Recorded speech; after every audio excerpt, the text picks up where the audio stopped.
आपल्या सर्वांचा आराध्य दैवत सध्या स्वर्गीय अजितदादा पवार यांना भावपूर्ण आदरांजली अर्पण करण्याकरता आपण सर्वच जण या ठिकाणी उपस्थित आहोत. उपस्थितांमध्ये खेड तालुक्यातील राष्ट्रवादी काँग्रेस पक्षाचे सर्व नेते मंडळी, आदरणीय पेरे पाटील, नव्याने आपल्याला त्या राष्ट्रवादी काँग्रेस पक्षामध्ये सहभागी झालेले आदरणीय अशोकराव खंडेपार, बंधू आणि भगिनीनो आणि पत्रकार मित्रांनो,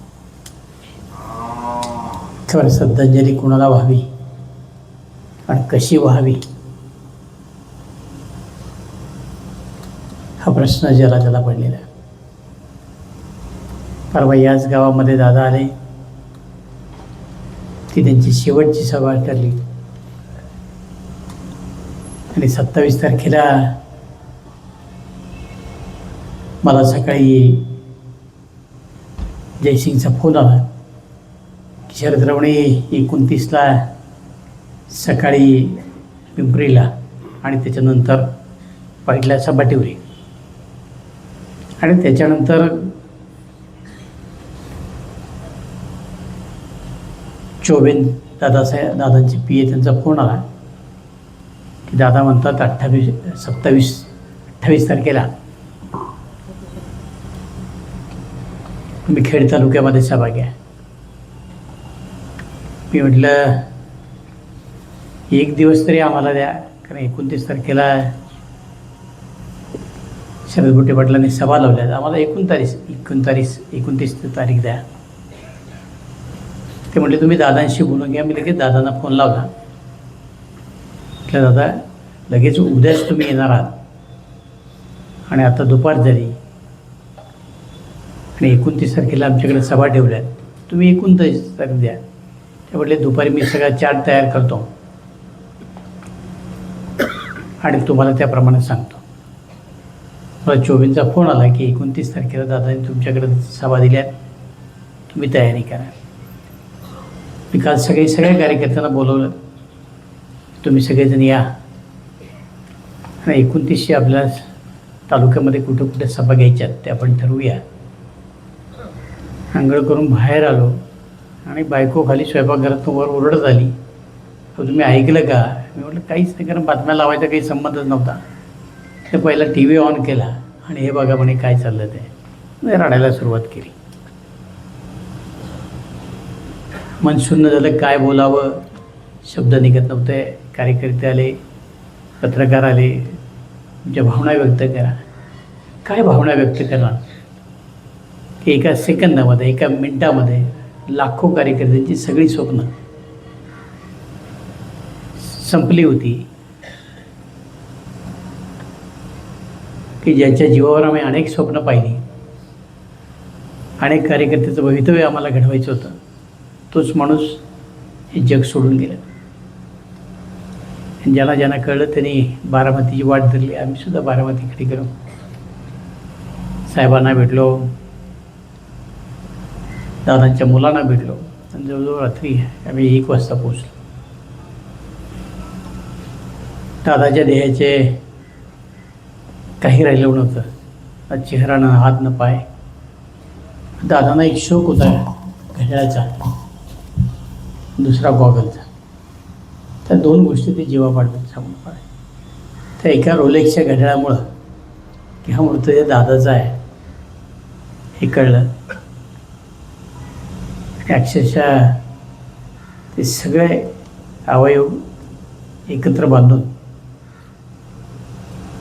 मेडिकल कॉलेजमध्ये नेलं आणि संध्याकाळी ते दर्शन घेतलं त्या मृतदेहाचं आणि आम्ही सगळेजण आलो. आज आपण शोकसभेत आहोत.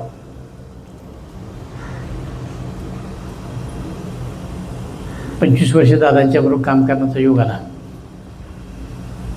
एक अत्यंत निर्भीड व्यक्तिमत्व, कितीही संकट आले त्याच्या कधी डोळ्यातनं पाणी येत नव्हतं.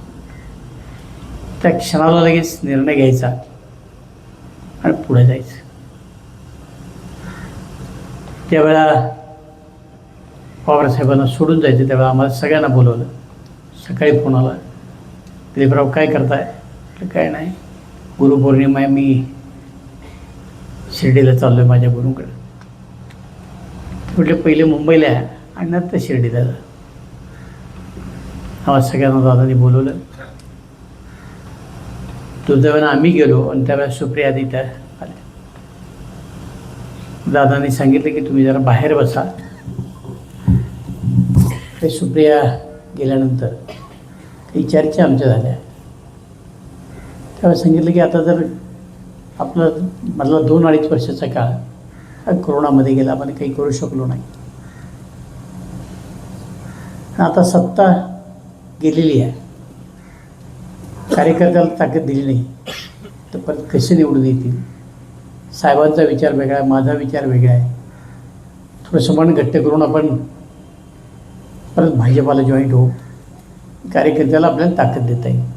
तुम्ही पाहिलं असेल की शेवटच्या कालखंडामध्ये जो काही निधी आला तो शेवटच्या 2 वर्षामध्ये आला आणि हा तालुका विकासाच्या दृष्टीने आपण पुढे देऊ शकलो. एखादी गोष्ट करायची म्हटली की दादा करायची.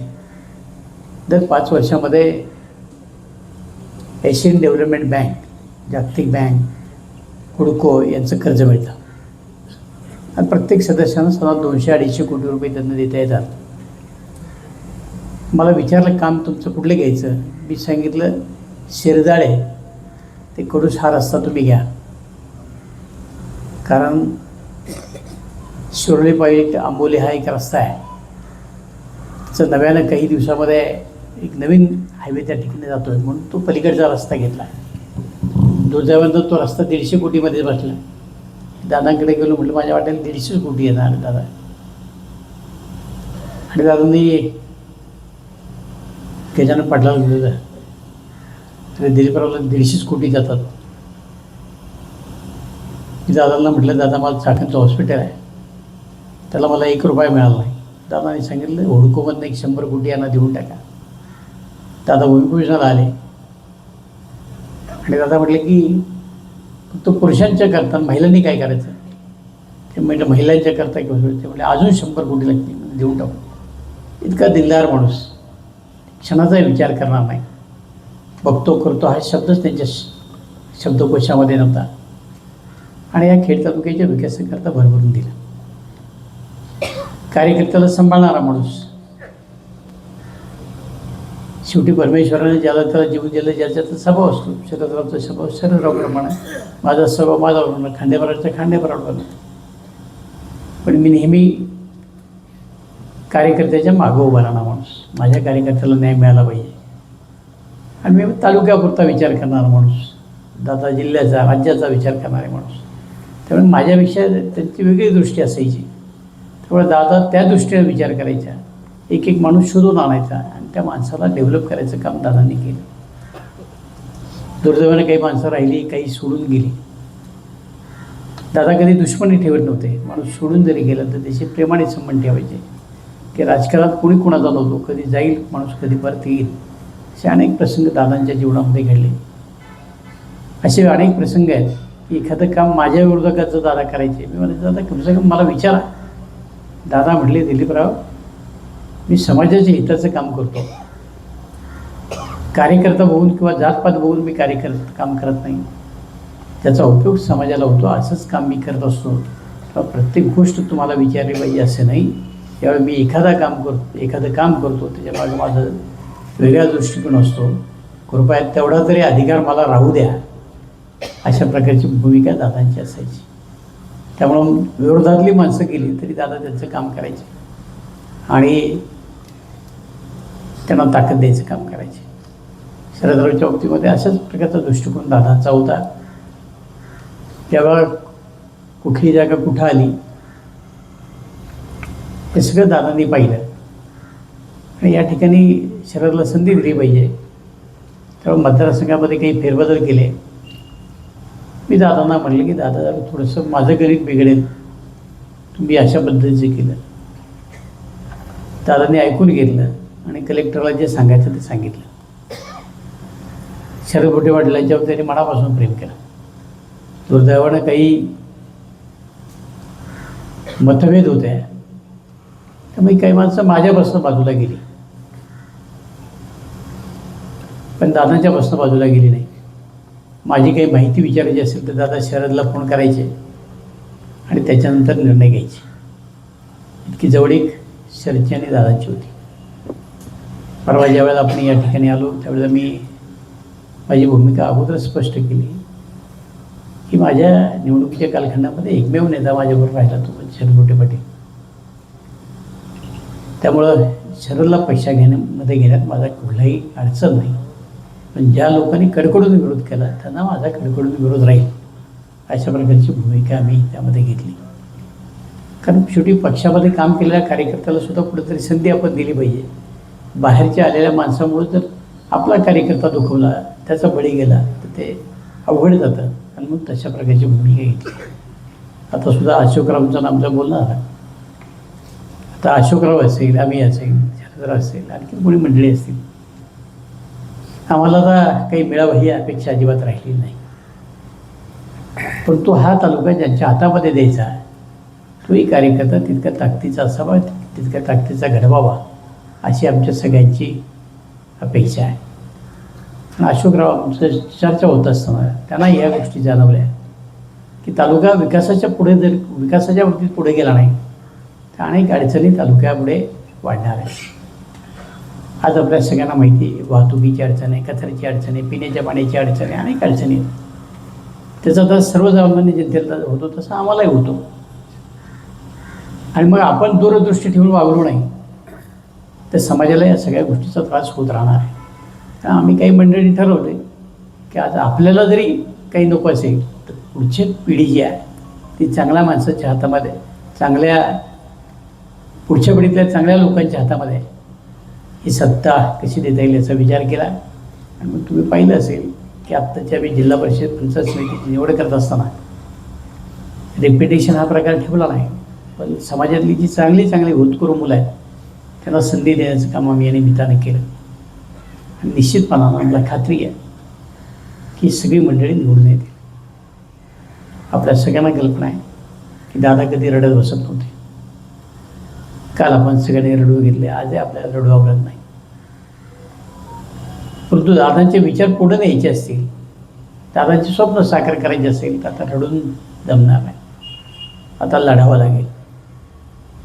कारण महाराष्ट्राच्या कानाकोपऱ्यात दादाला संपवण्याकरता अनेक लोकांनी प्रयत्न केले, पण दादा संपत नव्हतं. एक हजर जबाबदारी, कामसू, दूरदृष्टी असणारा, बारीक सारीक गोष्टीचा विचार करणारा दादा होता. त्यामुळं दादा सगळ्यांना पूर्ण ओळखलं आहे. आता दादा नाहीत, पण दादाचे विचार जिवंत आहेत. दादाची महाराष्ट्राबद्दलची संकल्पना आहे ती जिवंत आहे. म्हणून हा महाराष्ट्र चांगल्या पद्धतीने घडावा, पुणे जिल्हा विकासाच्या दृष्टीने पुढे जावा, एवढीच दादाची तळमळ होती. आणि ती तळमळ आता आपल्याला पूर्ण करायची. आपण पुणे जिल्ह्याकडे बारकाईने पाहिलं, कुठल्याही पक्षामध्ये दादा इतकी ताकद असणारा, वेळ देणारा, कार्यकर्त्याच्या मागं उभं राहणारा, दूरदृष्टी असणारा एकही नेता नाही. आपल्या जिल्ह्याचं जे नुकसान झालं ते शब्दामध्ये वर्णन करू शकत नाही. विलासराव गेले, लातूर पोरका झाला. गोपीनाथ मुंडे गेले, बीड पोरका झाला. तिथल्या सगळ्या डेव्हलपमेंट थांबल्या. आता तेच होणार आहे. महाराष्ट्राच्या सरकारमधनं पुणे जिल्ह्याला भरभरून पैसे आणणारा नेता हरपला आहे. 1200-1250 कोटी रुपये DPC करता, 850 कोटी रुपये जिल्हा परिषदेकरता कोण देतं? 2004 साली आमदार झालो त्यावेळेस 100 कोटी होते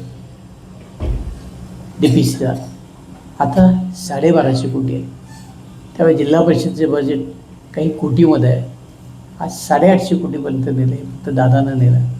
त्यातनं खऱ्या अर्थानं पुणे जिल्ह्याचा विकास झाला. पैसे प्रत्येकाला मिळायला लागले. अनेक प्रकारच्या योजना दादांनी सुरू केल्या. लाडक्या बहिणीच्या करता स्पेशल बजेटमध्ये तरतूद केली. आमच्या महिला भगिनी सक्षम केल्या. पुन्हा करता केलं नाही दादांना ते सांगा. सगळ्या करता पण सगळ्या जाती धर्माच्या लोकांकरता महामंडळं काढली, त्याच्यातून हॉस्टेल केली, कॉलेज करता सगळ्या सुविधा दादा निर्माण करून द्यायची. दादा कुठे आले तर फार बारकाईने बघायचं, फार बारकाईने बघायचं. पण त्याचा वळंबा आहे की नाही, त्याचं कानाकोपरा नीट आहे काय नाही, काटकोण्यामध्ये बसला का नाही, दरवाजा नीट आहे का नाही बघितलं. तर असंच एका कार्यक्रमाच्या निमित्तानं दादा माझ्या घरी आले. मला वाटलं मी घरात, मी स्वतः कॉन्ट्रॅक्टर, तेवढं पुढं हे राहू नये त्रुटी याची काळजी घेतली. दादाने सगळं घर बघितलं. मला वाटलं आता सगळं ओके असेल. दादाने एक ठिकाणी चूक दाखवली, म्हणजे ही चौकट कशी बाहेर आली.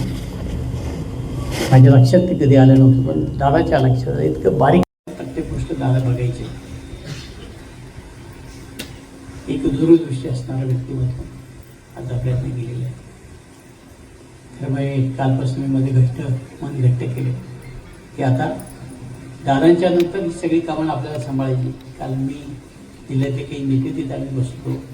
मी मामाला म्हटलं, मामा ठीक आहे, गेलेली व्यक्ती आपण आता परत आणू शकत नाही. दादांच्या पुढच्या पिढीतली व्यक्ती हे काही करेल असं मला वाटत नाही. 2 दिवसात मीटिंग घ्या, जिल्ह्याचं काय करायचं आहे आपण सगळेजण ठरवूया आणि दादांचं स्वप्न जिल्हा परिषदेचं पूर्ण करूया. माझी विनंती एवढीच आहे की आता या परिसरामध्ये आपण 3 उमेदवार दिले जिल्हा परिषदेकरता. सुदैवानं महिलांना खूप अधिकार दिले पाहिजे असं दादा म्हणायचे, पवारसाहेब म्हणायचे. आज 51% आरक्षण आहे आणि आपल्या ह्या सगळ्या भागामध्ये 3 महिला आहेत. जिल्हा परिषदेला महिला, पंचायत समितीला 2 महिला आहेत. एक चांगली संधी सगळ्या कार्यकर्त्यांनी या ठिकाणी महिलांच्या करता मिळेल आणि मग आपण सगळ्यांनी झटूया. पूर्वी असं असायचं की गावच्या सरपंच पद्धत महिलाला फारसा लोक इंटरेस्ट घ्यायचे नाही. पण दुर्दैवानं आपल्या मतदारसंघामध्ये एवढी चोरस वाढली कल्पनेच्या पलीकडे, आणि महिला असून सुद्धा प्रचंड चोरस झाली. मला आठवतं 92 साली मी जिल्हा परिषद झालो, 97ला महिला आरक्षण मतदारसंघात महिला उभी करायला मिळत नव्हती. आम्ही महिलेला करावं, बायका लोक म्हणायचे कोण महिला एवढा खर्च करणार, काय पुरुषाचं असतं तर आम्ही केलास. सुदैवानं आता परिस्थिती बदलली की महिलेच्या करता सुद्धा मोठ्या प्रमाणात खर्च करायला लोक लागले.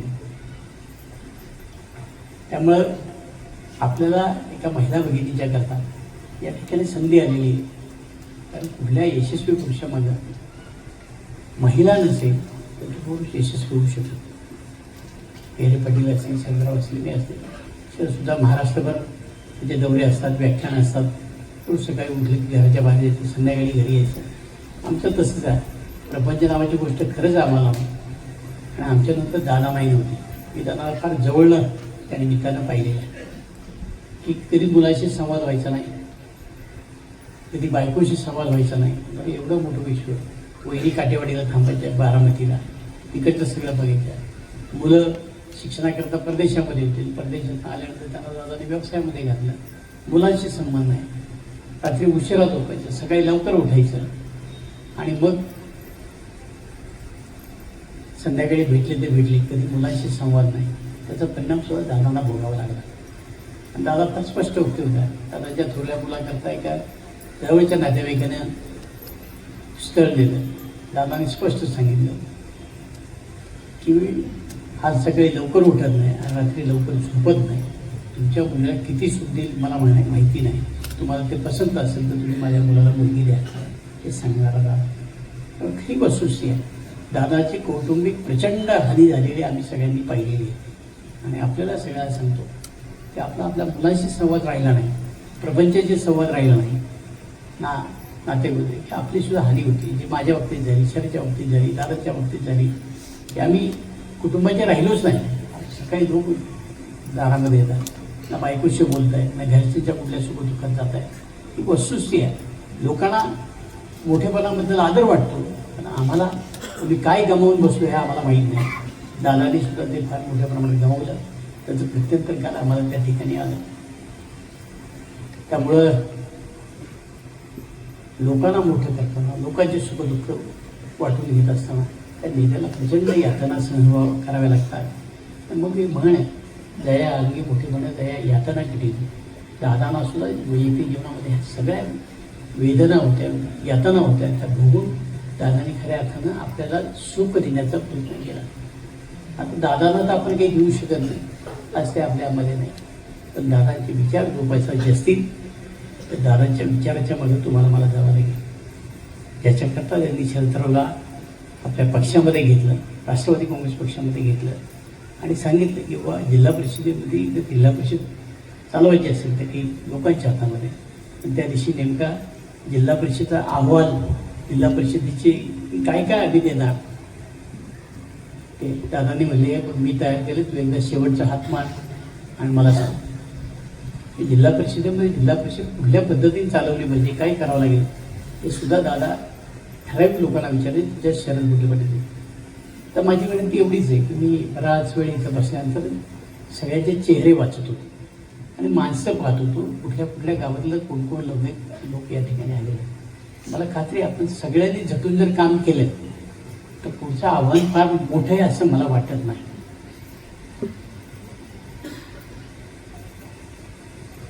कारण तुम्ही पैसे विकत जाणारी माणसं नाही, तुम्ही ताकदीची माणसं आहात. तुम्ही ठरवलं तर पैशावाल्याला उलटे करायला तुम्हाला एक दिवस पडणार नाही. पण तो एक दिवस म्हणजे 5 तारीख आहे, याची जाणीव फक्त सगळ्या आपल्याला असू द्या. आजपासून आपण ताकदीने कामाला लागा, गावातल्या ज्या उणीवा आहेत त्या दूर करा आणि ज्या अपेक्षेनं दादांनी शरद मोठे पडल्याला राष्ट्रवादी काँग्रेसमध्ये प्रवेश दिला, त्यांच्या धर्मपत्नीला या ठिकाणी उमेदवारी दिली, त्या दादांचं स्वप्न आपण फक्त शरदराव मोठे पाटलांच्या धर्मपत्नीला निवडून पूर्ण करू शकतो, याच्यापलीकडे दुसरे काही नाही. आणि ते तुम्ही कराल हा आत्मविश्वास मला. तर या ठिकाणी मांडेकर परिवारातील दत्ताची धर्मपत्नी आहे, तिकडे जयसिंगची आहे, उमेदवार सगळेच उत्तम आहेत. पण आता यांचा प्रचार करण्याकरता दादा नाही, कोणी येते मला माहीत नाही. परंतु आता दादा तर नक्की होऊ शकत नाही.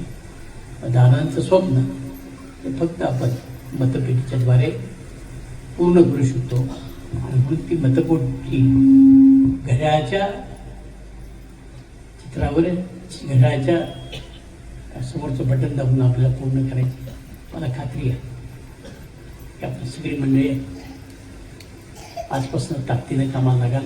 आपलं गाव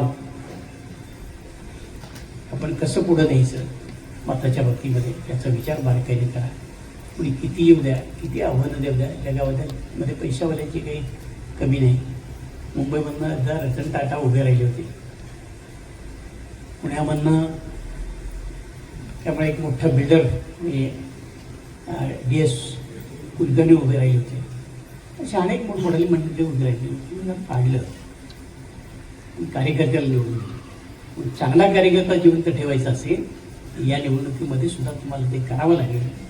आणि बाहेरच्या माणसाचं, पैशावाल्यांचं हे जे बाहेरनं आलेलं पार्सल आहे ते परत त्यांच्याकडे पाठवायचं काम तुम्हाला या निमित्तानं करावं लागेल.